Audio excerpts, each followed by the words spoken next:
Allies जो हैं आपको अपने प्रदेशों में प्रचार करने के लिए नहीं आना देना चाहते थे। नीतीश कुमार ने आने नहीं दिया। नीतीश कुमार तो ऑन रिकॉर्ड है, आप जो मर्जी बोलेंगे मेरे को पता है।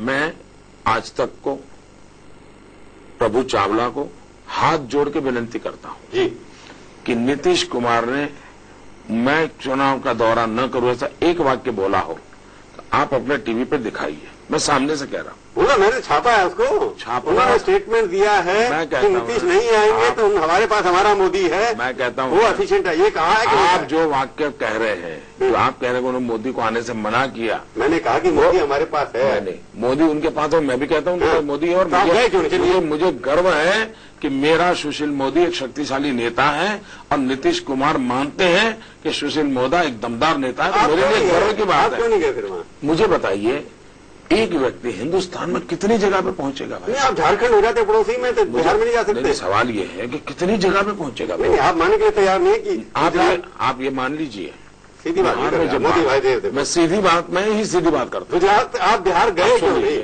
आप सुन लीजिए, बिहार में जब बाढ़ आई, उस बाढ़ में सबसे पहले पहुंचने वाला मैं था, मेरा गुजरात था। I was the first person जिसने नीतीश कुमार को कांटेक्ट किया। 10 करोड़ रुपए हमने सबसे पहले घोषित किया और पहुंचा दिया। 2 महीने तक हमारे कैंप लगे रहे। 108 की मेरी सेवाएं, मैंने 23 एम्बुलेंस मोबाइल हॉस्पिटल वहां भेजी। 5-5 हजार लोगों के किचन चलाते थे।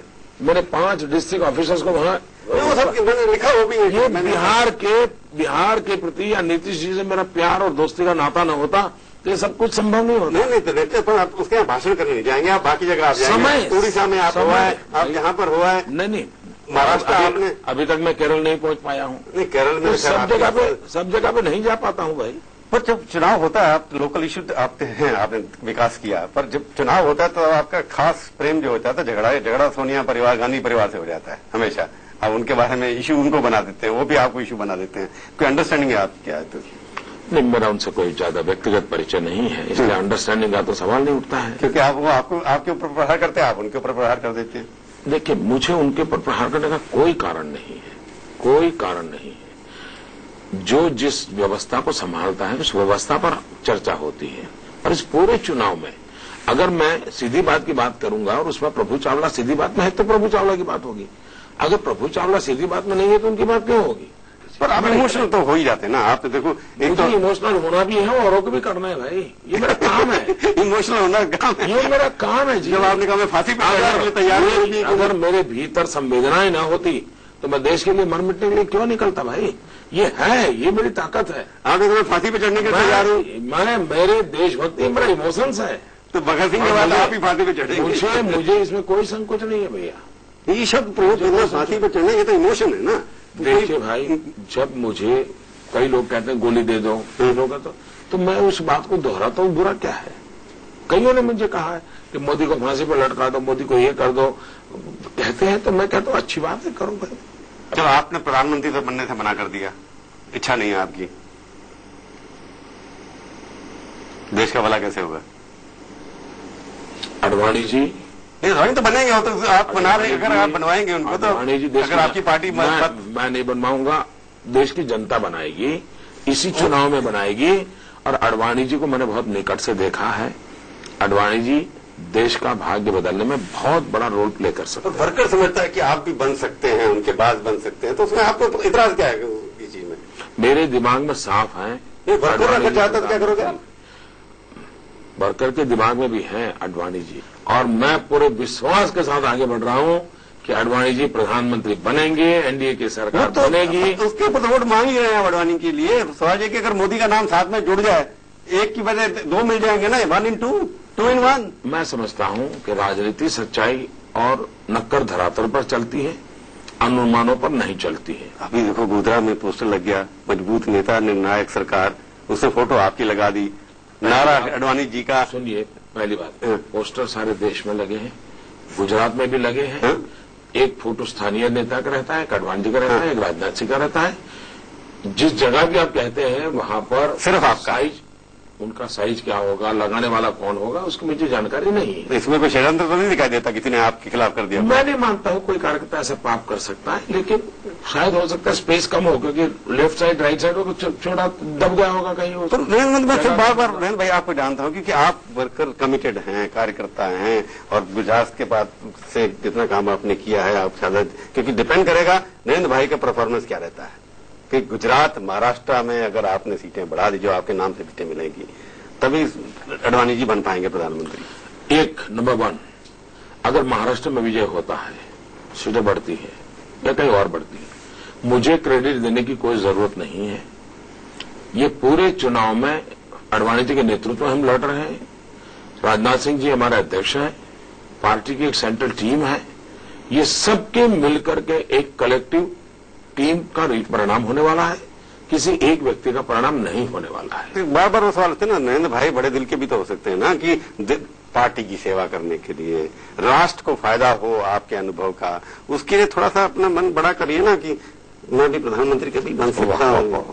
अच्छा, प्रधानमंत्री बनने की जो ख्वाब नहीं रखते, बड़े मन के नहीं है। ख्वाब तो रखता है देश में, अंदर से आप भी रखते होंगे। देश में जो राजनीति में नहीं आए वो भी बड़े मन के लोग हैं, जो चुनाव नहीं लड़ते हैं वो भी बड़े मन के लोग हैं, जो किसी पद की महत्ता नहीं रखते वो भी बड़े मन के लोग होते हैं। इसलिए भाई बड़े मन और छोटे मन के लिए तरह जो फिट मत कीजिए। नहीं, तो इसलिए करो भारतीय जनता पार्टी का सपना पूरा हो, ये गुजरात से एक और चीफ मिनिस्टर, प्राइम मिनिस्टर इसके बाद आए, तो उसमें आपको इतराज क्या है? पहली बात है, आप अरुण सिंह ने कहा ना, इस बार भी गुजरात से, अगली बार भी गुजरात से। भैया आप कहा ना, वो टीवी में कहा, वो हमने कुछ नहीं किया उसके अंदर। क्यों आप नहीं कह सकते आप कि हमने झूठ बोला है? वो तो उन्होंने बोला। अभी छोड़िए, बहुत अच्छे एडिटर है, मैं उनका, मैंने झूठ बोला ऐसा आपको नहीं, मैंने ये कहा जो है वैसा दिखाते रहो, मैं इतना ही कहता हूँ। तो आपको कहने में क्या परेशानी है? किस चीज का?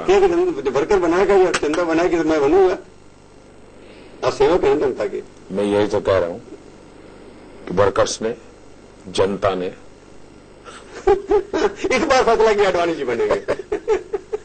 अगली बार चलिए, आप जवाब नहीं देना चाहते, मैं आपसे नहीं पूछूंगा, ब्रेक लेता हूं और इसके बाद मैं पूछूंगा आपसे 5 तीखे सवाल, जाइएगा नहीं। आज हम बातचीत कर रहे हैं गुजरात नरेश नरेंद्र भाई से, और अब उनसे पूछेंगे 5 तीखे सवाल। वो जवाब तो बड़े टेढ़े देंगे मेरे को लगता है, चलो पूछ लेता हूं एक बार। लोग चाहते हैं, आपका मिशन है राजनीति में सेवा करना, उस मिशन की प्राप्ति करने के लिए आपको प्रधानमंत्री पद दे दिया जाए, पार्टी की तरफ से ऑफर कैंडिडेट बना दी जाए, तो आपको परेशानी क्यों होगी? मानना चाहिए। मुझे विश्वास है जिस मिशन को लेकर मैं काम कर रहा हूँ, अडवाणी जी रहेंगे तो मेरा मिशन फुलफिल करने में मुझे बहुत सुविधा रहेगी। 2014 में वही कैंडिडेट? हाँ बिल्कुल, उनकी योग्यता है। अगर आप डिप्टी प्राइम मिनिस्टर आपको बनाते ट्रेनिंग करने के लिए 2019 के लिए, सबसे अच्छी ट्रेनिंग होने की जगह होती है मुख्यमंत्री। सरदार वल्लभ भाई पटेल यहाँ से होम मिनिस्टर है, या तो आपको होम मिनिस्टर की ऑफर कर दी जाए, तब जाएंगे कि नहीं जाएंगे?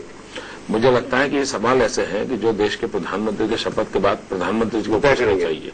तो संसद चुनाव के लिए दिसंबर में आपको पार्टी प्रेसिडेंट अगर बनाया जाएगा तो आप वो एक्सेप्ट करेंगे कि नहीं? अध्यक्ष तो बनना ही 3 साल के बाद, तो उसमें आप भी बनने के लिए लायक है कि नहीं? मेरे यहाँ लोकतांत्रिक प्रक्रिया है, संगठन के चुनाव होते हैं, चुनाव के अंदर जो चुन करके आता है वो अध्यक्ष बनता है, लेकिन मैं कैंडिडेट नहीं। लोग कहते हैं कि आप कुछ न कुछ पश्चाताप करिए किसी चीज के लिए। मैं नाम नहीं लूंगा क्यों कहते हैं, आप भी समझ गए मैं क्या कहना चाहता हूँ। कोई ऐसा लगता है कि आपको किसी चीज के लिए पश्चाताप करना है?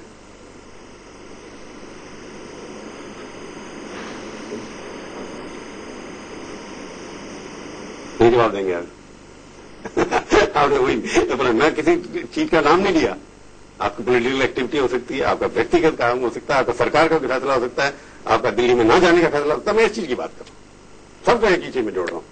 नहीं, आप क्या कर सकते हैं मुझे मालूम नहीं। मैंने आपको पहले ही बताया, गुजरात की जनता ने मुझे गुजरात का काम दिया है और मैं मानता हूं कि मुझे उस काम को अच्छे ढंग से, पूरी लगन से, पूरे समर्पण से करना चाहिए।